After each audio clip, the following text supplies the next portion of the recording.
Well, as the calendar ticks over to July, so too will the NBA's free agency period start heating up. Of course, we have seen some seismic moves in the last decade plus during the era of collusion, cowardice, and super teams, beginning with the mercenary king himself, LeBron James, and his pitiful decision to crawl his ass to South Beach, along with his talents to get dusted out of the finals in 2 of his 4 years there.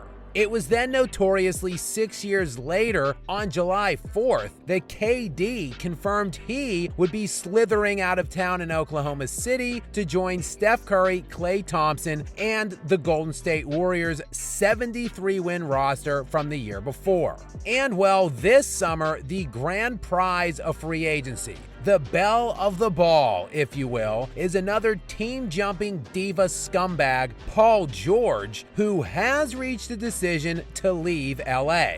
And leaving town is nothing new to George, who of course famously stabbed Russell Westbrook and the Oklahoma City Thunder in the backs coming off of his career year in the 2018-2019 NBA season. A year where then 28-year-old Paul George was an undeniable top 5 player league-wide, being named All-NBA First Team and All-NBA Defensive First Team, while posting career highs in points and rebounds at 28 points per game, 8.2 rebounds, and added 4.1 assists a night, and led the league in steals with 2.2 per game. Oh, and George finished 3rd in the MVP that year and 3rd in Defensive Player of the Year voting, all in just his 2nd season with Oklahoma City. But when Kawhi Leonard called that summer, George decided the grasses were greener in the pastures of Los Angeles with the Clippers. The only tiny problem here being George still had 3 years left on his, at the time, 4-year, $137 million contract with the Thunder. Not to worry though. This was, after all, right in the heart of the super team era, where petulant, overpaid prima donnas just decide where they want to play and expect others to facilitate their every desire.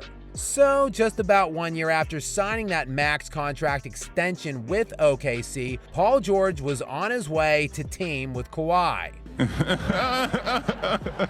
A seemingly can't-miss pairing between arguably the 2 best two-way perimeter players in the world at the time.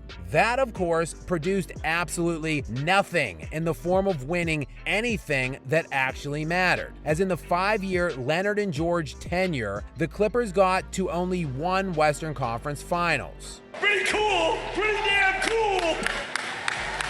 Woo!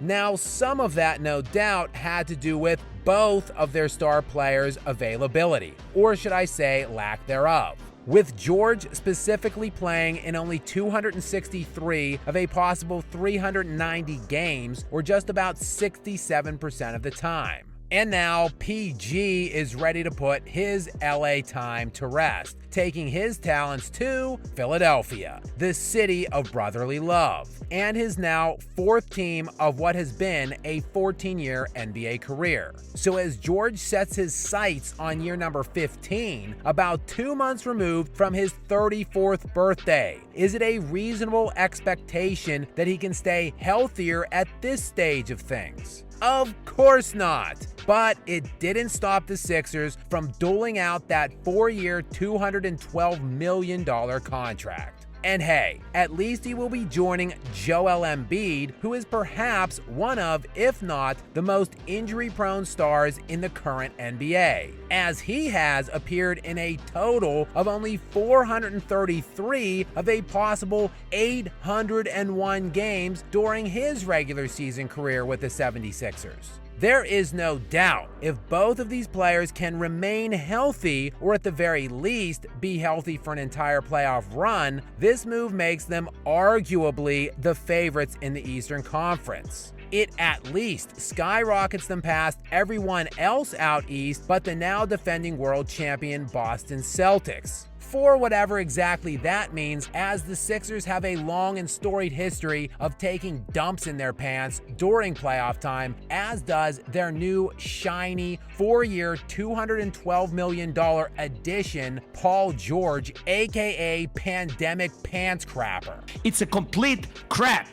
But wait, the Sixers weren't done with this move, as they also signed Tyrese Maxey to what amounts to his max extension, a 5-year deal worth $204 million. Show me the money! Yeah, the Sixers have been pretty busy writing checks today, and this signing comes off of what was an emergent season for him, as Maxey posted career highs in points, rebounds, and assists per game, dropping averages of 26 points, 6 assists, and 3.7 rebounds, while being named Most Improved Player of the Year and nabbing his first career All-Star selection. Actually, by the way, the players voted him to be the starter in this year's All-Star game. And in the postseason, Maxey was even better, averaging 30 points per game, 7 assists, and 5 rebounds in the Sixers' first-round playoff loss to the Knicks. Not just all of this, but there are even rumblings that the Sixers are in talks with Klay Thompson of all people, though there are other suitors for him, most notably the Dallas Mavericks as well as, well, you know who. So even though the season has ended, the NBA's free agency hot stove is just heating up. We are additionally less than a month away from Braun's greatest super team yet touching down in the 2024 Paris Olympics. So damn it, quit beating around the bush and hit that subscribe button already to stay up to date with me. Until next time.